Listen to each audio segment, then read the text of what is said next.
धीरे धीरे आगे बढ़ रही थी। राजस्थान के थार रेगिस्तान में ठंड अपने चरम पर थी।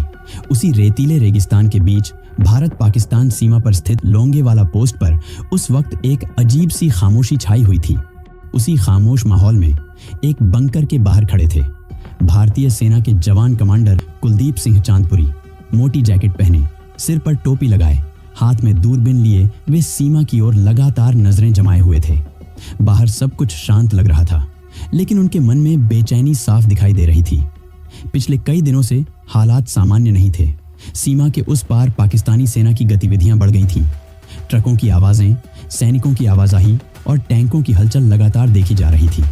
हालांकि अभी तक कोई सीधा हमला नहीं हुआ था, लेकिन चांदपुरी जानते थे कि यह शांति ज्यादा देर टिकने वाली नहीं है।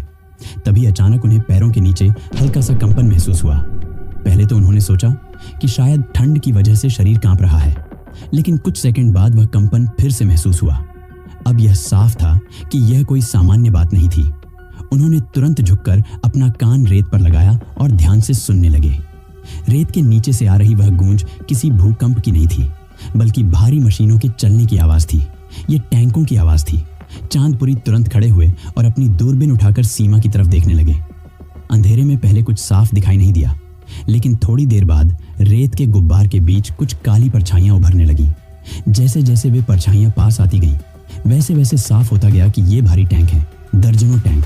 उनके पीछे पैदल सैनिकों की लंबी कतार और सपोर्ट व्हीकल्स। ये कोई छोटी घुसपैठ नहीं थी, ये पूरा हमला था। हालात समझते ही चांदपुरी ने बिना समय गवाए रेडियो उठाया और हेडक्वार्टर से संपर्क किया।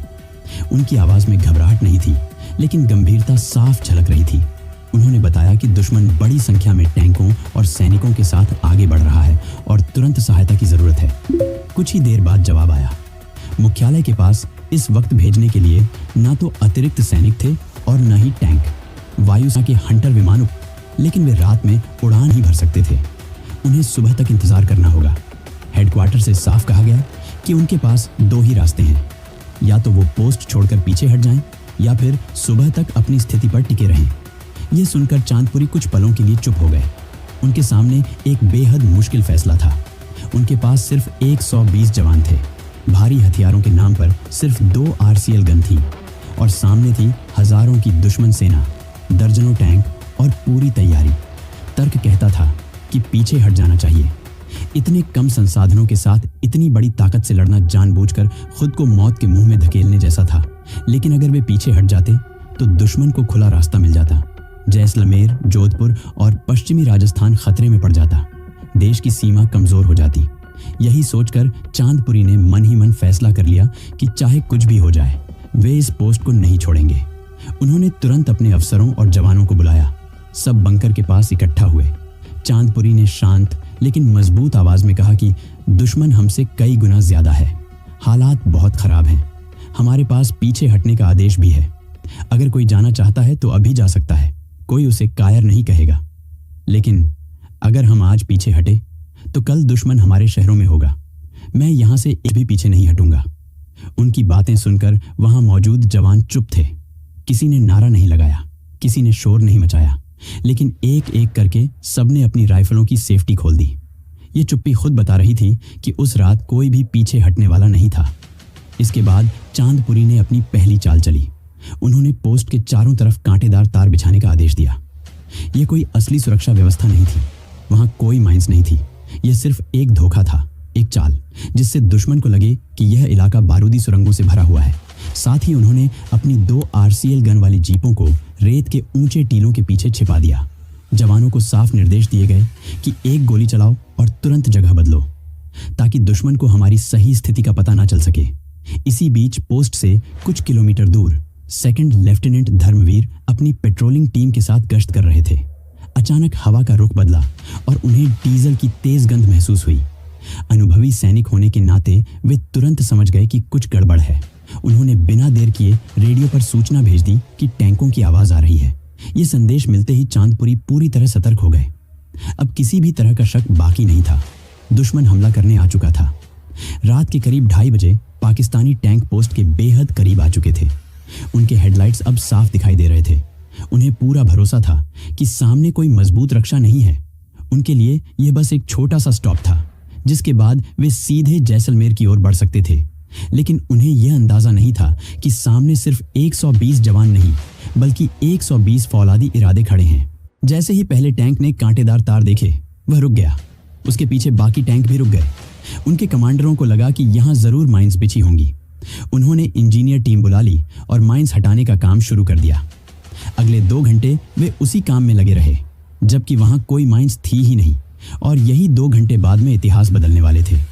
उसी दौरान भारतीय जवान पूरी तरह तैयार हो चुके थे। हथियार लोड थे, आंखें सामने टिकी थीं, सांसें तेज थीं। सब जानते थे कि अब कुछ ही देर में असली लड़ाई शुरू होने वाली है। रेगिस्तान की उस ठंडी रात में लोंगेवाला पोस्ट पर भारत की सबसे साहसिक लड़ाइयों में से एक जन्म लेने वाली थी।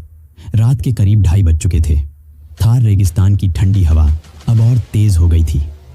लोंगेवाला पोस्ट पर तैनात भारतीय जवान अपनी अपनी खाइयों में पूरी तरह तैयार बैठे थे। आंखें सामने टिकी थीं, उंगलियां ट्रिगर पर थीं और दिल की धड़कनें तेज हो चुकी थीं। हालांकि बाहर सब कुछ शांत लग रहा था, लेकिन हर किसी को पता था कि यह शांति ज्यादा देर तक नहीं टिकने वाली है। जैसे ही पाकिस्तानी इंजीनियरों का काम खत्म होने वाला था और टैंकों ने दोबारा आगे बढ़ने की तैयारी शुरू की, तभी अचानक अंधेरे में एक तेज धमाका गूंजा। भारतीय आरसीएल गन से पहला गोला दागा जा चुका था। वह सीधा आगे बढ़ रहे एक टैंक से टकराया। कुछ ही सेकंड में टैंक आग के गोले में बदल गया। इस अचानक हुए हमले से पाकिस्तानी सेना में अफरा तफरी मच गई। उन्हें समझ ही नहीं आया कि हमला कहां से हुआ। वे इधर उधर देखने लगे। इससे पहले कि वे कुछ समझ पाते, दूसरी दिशा से दूसरा गोला दागा गया। एक और टैंक तबाह हो गया। अब भारतीय जवान लगातार अपनी रणनीति के मुताबिक हमला करने लगे। कहीं से एक गोला आता, कहीं से दूसरा। हर बार फायरिंग के बाद जीप अपनी जगह बदल लेती। अंधेरे में दुश्मन को लगता रहा कि चारों तरफ से भारी हमला हो रहा है। उन्हें यह भ्रम हो गया कि लोंगेवाला पर भारत की कोई बड़ी बटालियन तैनात है। इसी बीच रेत का असर भी दिखने लगा। पाकिस्तानी टैंक यूरोप के मैदानों के लिए बनाए गए थे। वे कठोर जमीन पर तो आसानी से चलते थे, लेकिन लोंगेवाला की नरम रेत में धीरे धीरे धंसने लगे। कई टैंक आगे बढ़ते बढ़ते आधे जमीन में फंस गए। ड्राइवर इंजन तेज करते, लेकिन इससे टैंक और गहरे धंसते चले जाते। कुछ जगहों पर टैंक एक दूसरे के पीछे फंस गए। पूरी कॉलम धीरे धीरे ट्रैफिक जाम में बदलने लगी। आगे वाले टैंक रुके हुए थे, पीछे वाले फंसे हुए थे और बीच में कोई रास्ता नहीं बचा था।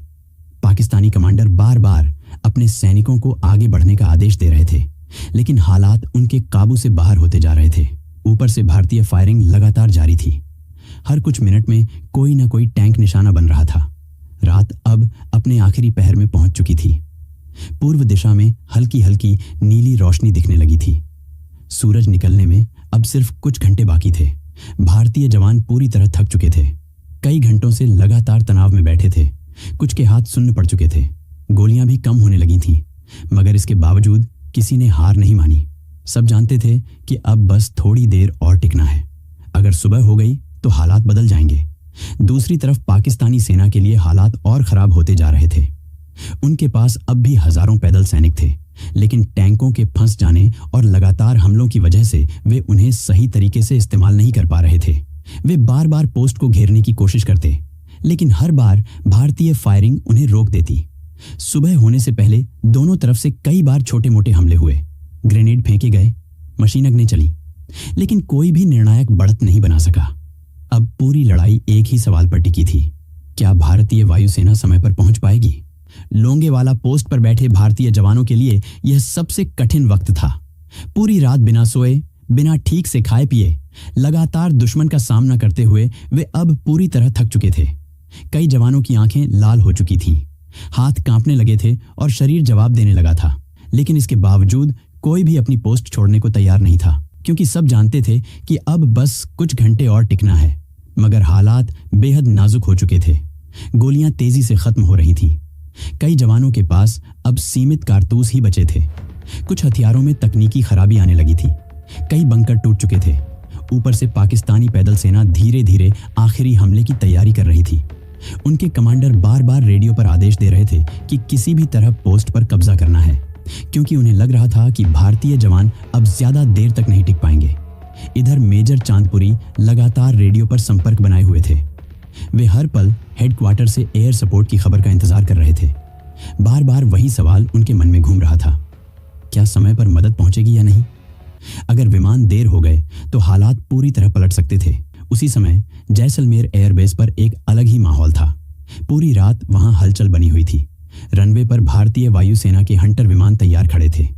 उनके पायलट लगातार मौसम और हालात की जानकारी ले रहे थे।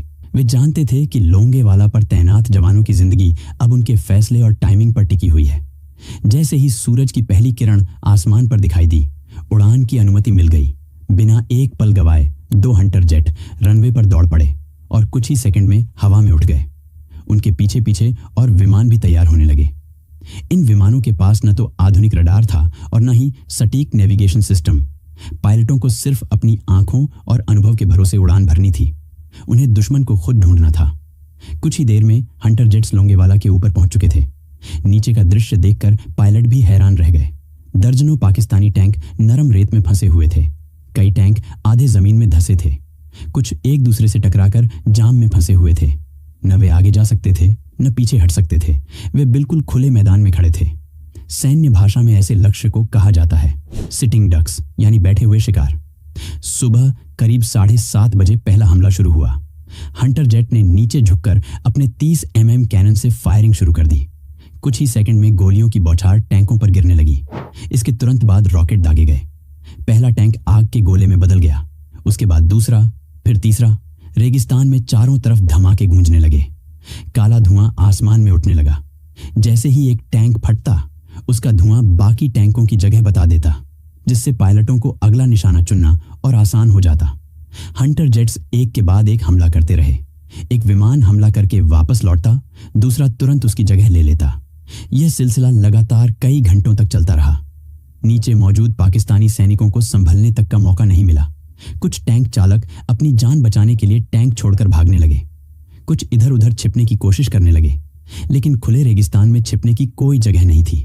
हर तरफ सिर्फ रेत और धुआं था। इधर लोंगेवाला पोस्ट पर बैठे भारतीय जवान यह नजारा देख रहे थे। पूरी रात मौत से लड़ने के बाद अब पहली बार उन्हें राहत महसूस हो रही थी।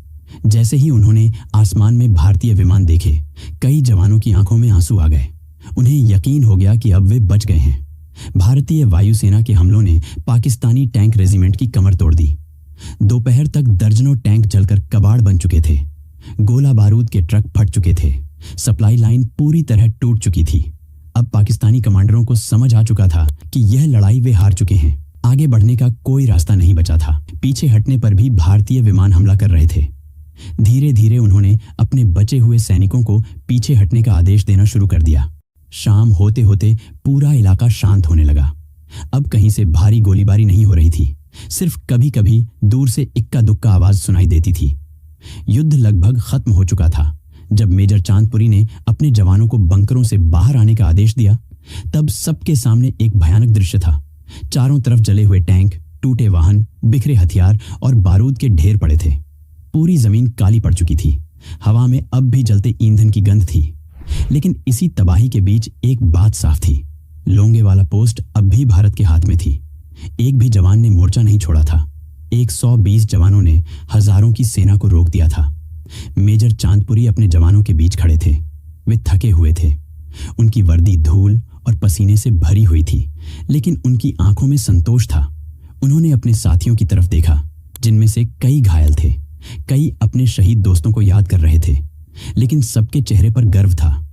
उस रात लोंगेवाला पर सिर्फ एक लड़ाई नहीं लड़ी गई थी। उस रात हिम्मत, समझदारी और साहस की परीक्षा हुई थी और भारतीय जवानों ने वह परीक्षा जीत ली थी। रेगिस्तान की उस ठंडी सुबह में जले हुए टैंकों के बीच खड़े होकर 120 जवानों ने इतिहास रच दिया था। यही थी लोंगेवाला की लड़ाई। एक ऐसी लड़ाई जिसे कम संसाधनों से, मजबूत इरादों से और आखिरी सांस तक लड़कर जीता गया। अगर वीडियो पसंद आई हो तो वीडियो को एक लाइक और चैनल को सब्सक्राइब जरूर करें। हम आगे भी ऐसी ही सच्ची और अहम कहानियां 2D एनिमेशन के जरिए आपके लिए लाते रहेंगे। इसलिए चैनल को सब्सक्राइब करना ना भूलें, क्योंकि आपका एक सब्सक्राइब भी हमारे लिए बहुत मायने रखता है। मिलते हैं एक और ऐसी ही भारत माँ के वीर सपूतों की कहानी के साथ। तब तक के लिए जय हिंद, वंदे मातरम।